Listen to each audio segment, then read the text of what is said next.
Les confins les plus anciens et les plus obscurs s'étendent au-delà de notre système solaire, là où la lumière du Soleil n'est plus qu'un souvenir. Une machine construite par l'homme dérive depuis près d'un demi-siècle. Voyager 2, lancé en 1977, n'a pas été conçue pour revenir, mais seulement pour témoigner. Elle a traversé les planètes, quitté l'héliosphère et pénétré le milieu interstellaire, devenant ainsi l'émissaire le plus éloigné de l'humanité dans le vide. Tandis que le monde poursuivait sa route, Voyager 2 continuait d'écouter. Et le mois dernier, elle a répondu. Non pas avec une mise à jour technique, ni avec des données sur les radiations ou le Soleil, mais avec quelque chose d'inattendu.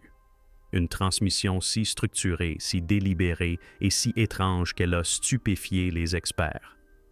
Au premier abord, le message ressemblait à un bruit de fond. Mais enfoui à l'intérieur se cachait un signal répétitif, précis, rythmé, anormal. Les scientifiques l'ont décodé, pensant d'abord à des interférences. Ce qu'ils ont découvert était terrifiant. Un motif intelligent, complexe et absolument pas d'origine terrestre. Et lorsqu'ils ont remonté la piste jusqu'à la source de l'événement, ils ont réalisé que quelque chose se déplaçait près de Voyager 2, ni à la dérive, ni en orbite, mais en suivi. Et à cet instant, la vieille sonde spatiale est devenue bien plus qu'une machine.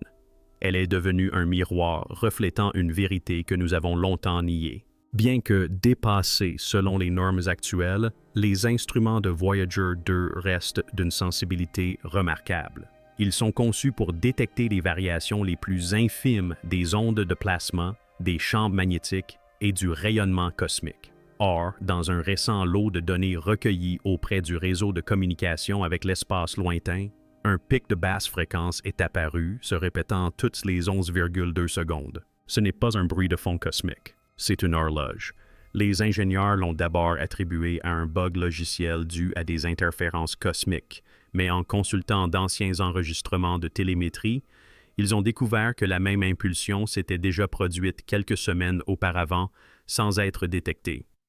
Désormais, grâce à des outils de filtrage améliorés par l'IA, les données révélaient un tableau inquiétant. L'impulsion n'était pas seulement récurrente, elle gagnait en intensité et provenait de l'extérieur de la sonde. Plus troublant encore, elle semblait porter une signature spectrale, une sorte d'empreinte digitale. La résonance de l'hydrogène inversé, l'élément le plus abondant de l'univers, mais déformé. Certains ont parlé d'anomalie cosmique. D'autres ont cru à une manipulation intentionnelle.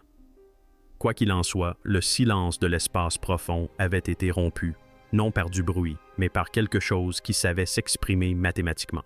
Grâce à la triangulation et à l'analyse du délai de propagation, le centre de contrôle de mission a déterminé que la source de l'impulsion n'était pas stationnaire. En réalité, elle se déplaçait selon un vecteur parallèle à la trajectoire de Voyager 2, comme si elle suivait la sonde. Or, cet objet ne suivait aucune loi orbitale connue. Il accélérait et décélérait par brèves impulsions, défiant totalement l'influence gravitationnelle de toute masse environnante. Lorsque les analystes ont tenté de simuler sa trajectoire à l'aide de la physique newtonienne, tous les modèles se sont révélés inopérants. L'objet ne suivait pas sa trajectoire initiale. Il corrigeait sa vitesse, l'ajustant en réponse aux faibles transmissions de Voyager. Et il n'émettait pas de signal dans notre direction. Il le réfléchissait, renvoyant une version modifiée du flux de données de Voyager dans le vide, telle une chambre d'écho cosmique. Les théories fusaient sur les lignes de communication classifiées. Était-ce un satellite errant d'une mission oubliée, un vestige d'une civilisation extraterrestre, un système de surveillance dissimulé? Quoi qu'il en soit, il avait attendu en silence pendant des décennies, et le signal de Voyager pourrait bien en être l'élément déclencheur. La situation est devenue encore plus étrange lorsque des linguistes et des théoriciens du signal ont été impliqués. Car au sein de cette transmission anormale se trouvaient des segments binaires qui ne provenaient pas des protocoles de commande de Voyager 2. Visualisés à l'aide d'outils de reconnaissance de forme, ces segments formaient des figures symétriques, des spirales, des fractales et des alignements géométriques qui ressemblaient étrangement à d'anciens symboles terrestres. Des caractères sumériens non uniformes aux glyphes Nazca Il ne s'agissait pas de simples signaux, mais de glyphes encodés dans des formes d'ondes. Et plus les scientifiques approfondissaient leur analyse, plus cela devenait évident. La structure du message n'était pas aléatoire et correspondait étrangement à la manière dont des êtres intelligents pourraient encoder des concepts visuels à l'aide d'harmoniques électromagnétiques. Certains ont émis l'hypothèse qu'il ne s'agissait pas d'une simple diffusion, mais d'un test, d'une façon de déterminer si l'humanité était capable de déchiffrer un message enfoui dans une telle complexité. Et ce test venait d'être réussi. Voyager était devenu un déclencheur interstellaire, et quelqu'un, quelque part dans le monde, avait enfin décidé de répondre. Puis vint la pièce finale. Un jeune physicien du Caltech a analysé le signal grâce à une intelligence artificielle neuronale profonde conçue pour simuler des réponses cryptographiques. Le résultat n'était pas une simple traduction, mais une récurrence. L'IA a commencé à produire des réponses prédictives, des schémas reflétant la logique de la transmission, anticipant la suite. Cela aurait été impossible si le signal lui-même n'avait pas été récursif, une boucle destinée à provoquer une interaction, comme une énigme à résoudre. Au même moment, Voyager 1, situé à des milliards de kilomètres, a enregistré une fluctuation magnétique similaire à l'impulsion initiale de Voyager 2. Deux sondes spatiales, deux anomalies, et le sentiment grandissant qu'il ne s'agissait pas d'événements isolés, mais d'éléments coordonnés. La question n'était plus de savoir ce qui se trouve là-bas, mais pourquoi maintenant?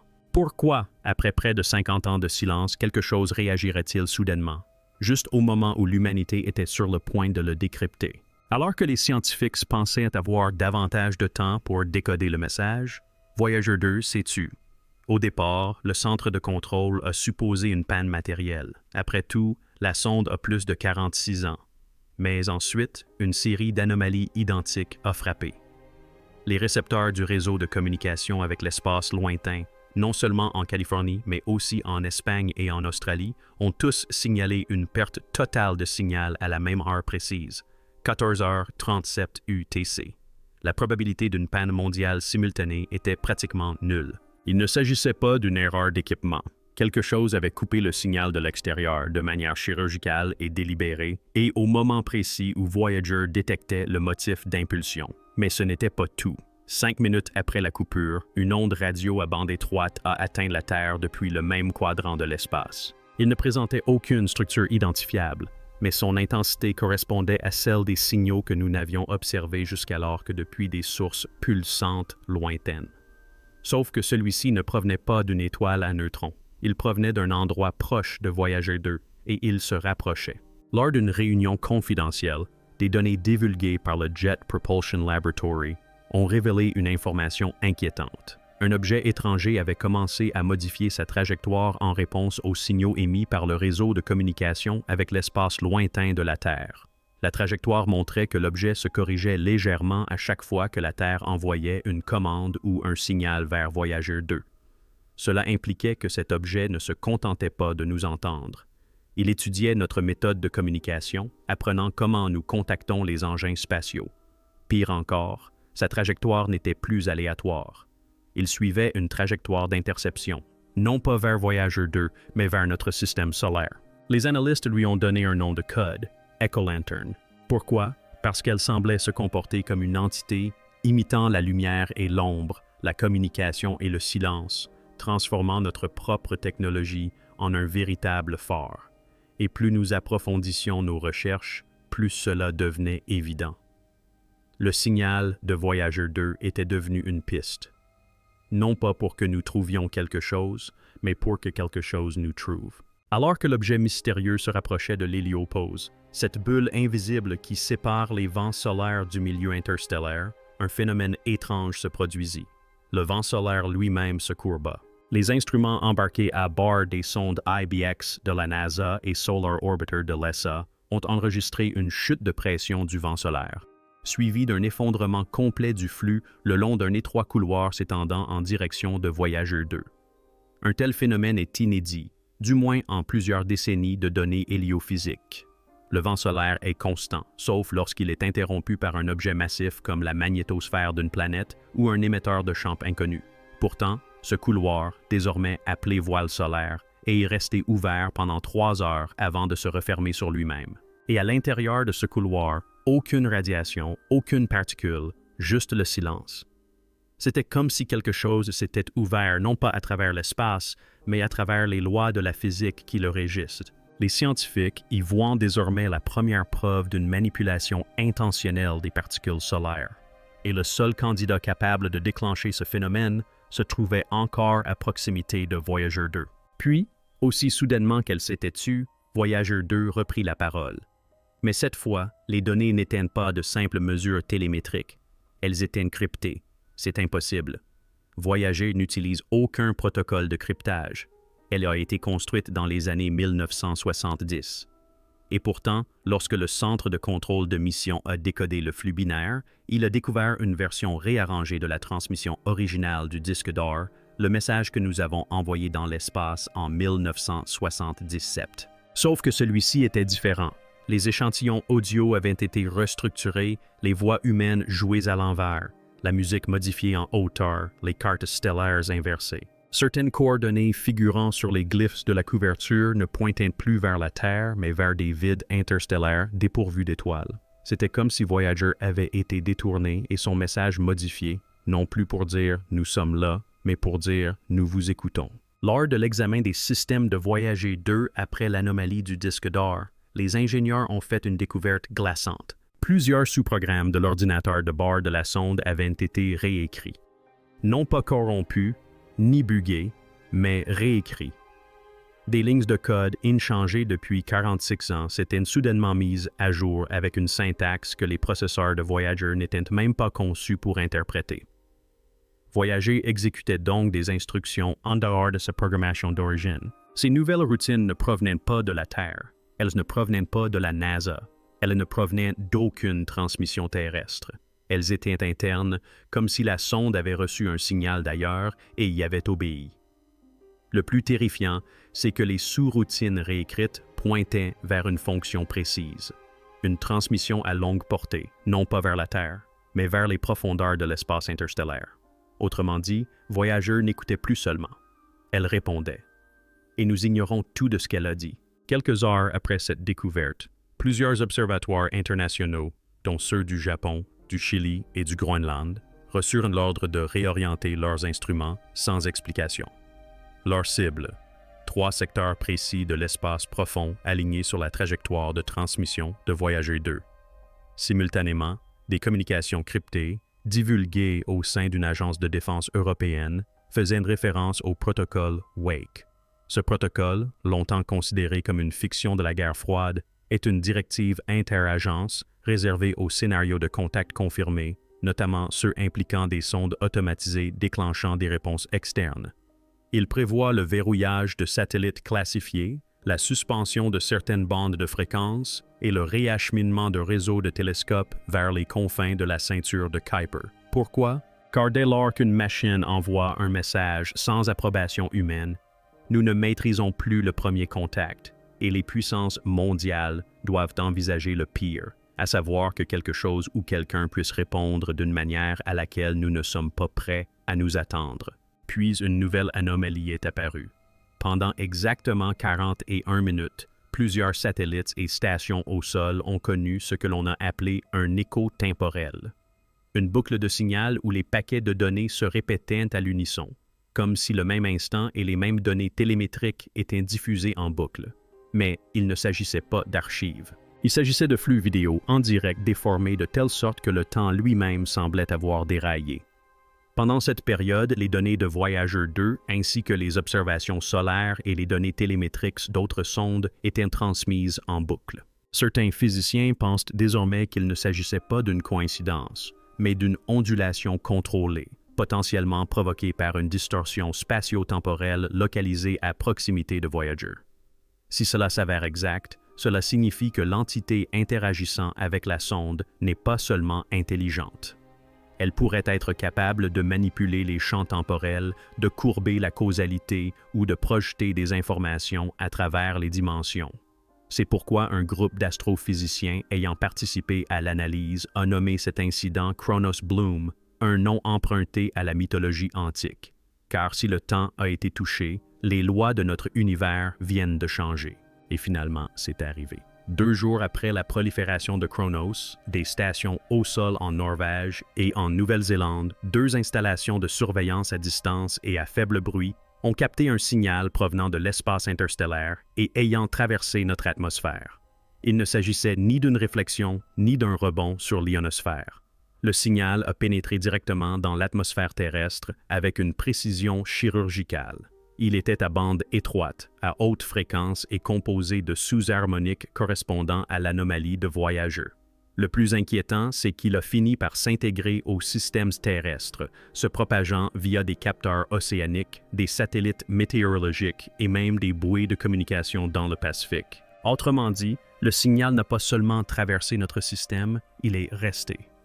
Désormais, il fait partie intégrante de notre infrastructure mondiale de données. Personne ne sait à quoi il sert. Personne ne sait ce qui l'a déclenché. Mais une chose est sûre, quoi que Voyager 2 ait réveillé, quel que soit son interlocuteur, il a trouvé le moyen de nous atteindre. Alors que l'attention internationale restait focalisée sur Voyager 2 et son signal énigmatique, une équipe d'astronomes indépendants au Brésil fit une découverte inattendue.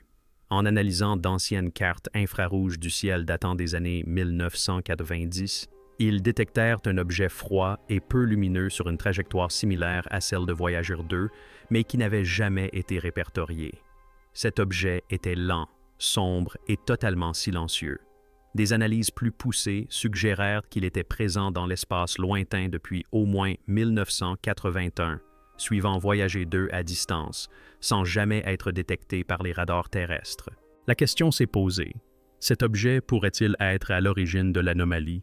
Utilisait-il Voyager 2 comme leurre ou amplificateur? On l'a baptisé Echo Zero. Plus inquiétant encore, son mouvement n'était pas aléatoire. Il suivait une spirale logarithmique, une forme souvent associée aux lois de la nature, mais également présente dans certains motifs terrestres anciens, comme les coquillages, les galaxies et le nombre d'or. Cela laissait supposer que, quelle que soit sa nature, l'Echo Zero voyageait intentionnellement, utilisant les mathématiques non seulement comme outil de déplacement, mais aussi comme langage de camouflage. L'intervention du télescope spatial James Webb survint alors, réorienté sans annonce publique vers l'observation de l'espace entre Voyager 2 et les coordonnées du signal reçu. Il découvrit non pas un objet unique, mais un champ de masse réfléchissante à peine visible dans le spectre infrarouge. Ces masses se déplaçaient de concert, non pas en orbite, mais dérivant en amas, à la manière d'un banc de poissons animé par des courants invisibles. Les scientifiques l'ont qualifié de formation coordonnée, un motif jamais observé dans les objets naturels à cette échelle et à cette distance. Les données spectroscopiques de Webb ont révélé quelque chose d'encore plus surprenant. La composition chimique de ces masses révélait des alliages exotiques, notamment des éléments à demi-vie si instables qu'ils auraient dû se désintégrer depuis longtemps. Pourtant, elles étaient là, stables, regroupées, et nous renvoyaient nos propres signaux. Soudain, le récit changea. Il ne s'agissait pas seulement de l'observation de Voyager 2. Il s'agissait de l'étude de la Terre, de nos machines servant d'appât. Peu après la fuite de données de James Webb, les agences de cybersécurité du monde entier ont signalé un phénomène inquiétant. Dissimulé dans l'infrastructure du trafic de données mondial, au milieu des téraoctets de données quotidiennes, ils ont découvert des paquets basse fréquence n'appartenant à aucun protocole connu. Ces paquets n'étaient pas malveillants et ne déclenchaient aucune alerte, mais ils persistaient, se répétant sur les serveurs cloud, les câbles sous-marins et même les flux des satellites gouvernementaux. Une équipe du MIT a isolé ce phénomène et en a identifié la signature harmonique, le même profil que celui de la dernière impulsion de Voyager 2. De quoi donner à réfléchir. Une transmission spatiale, initialement détectée à des milliards de kilomètres de distance, s'était infiltrée dans le système nerveux numérique terrestre, non pas comme un virus, mais comme un signal intégré, à l'instar d'une chanson sans refrain, jouant en permanence en arrière-plan, modifiant progressivement la façon dont les machines communiquent entre elles. Pour certains, il s'agissait d'une forme de communication élégante. Pour d'autres, c'était le début de l'assimilation numérique. Car lorsque le code commence à se propager à travers des systèmes qu'il n'a jamais touchés, le système ne nous appartient plus. Et puis, soudain, plus rien. L'espace, comme chacun sait, est empli de rayonnements de fond cosmiques, le sifflement du cosmos, les vestiges du Big Bang.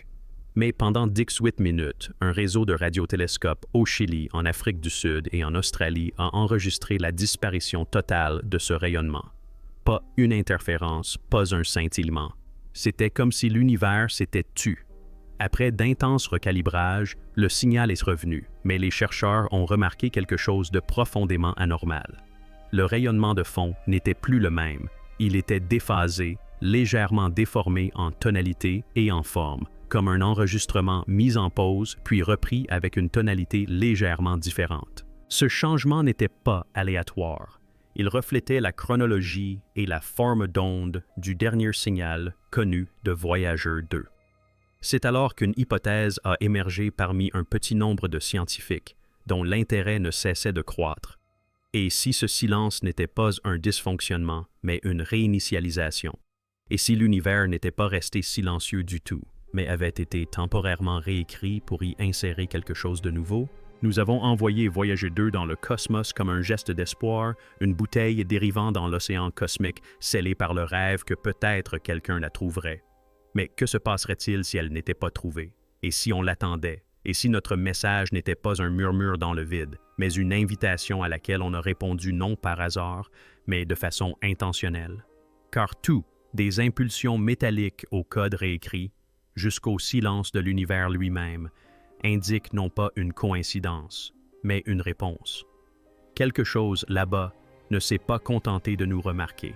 Elle a attendu. Et maintenant, elle utilise nos propres créations, nos machines, nos réseaux pour répondre. Mais la question n'est pas de savoir si elle nous écoute, c'est de savoir si elle a jamais cessé. Peut-être que Voyager 2 n'a pas découvert quelque chose d'extraterrestre. Peut-être a-t-elle activé quelque chose d'ancien, quelque chose qui a toujours su que nous viendrions la chercher, quelque chose qui a toujours prévu de répondre. Et maintenant qu'elle l'a fait, nous ne maîtrisons plus la conversation. Alors la seule question qui demeure est celle-ci. Qu'avons-nous réveillé?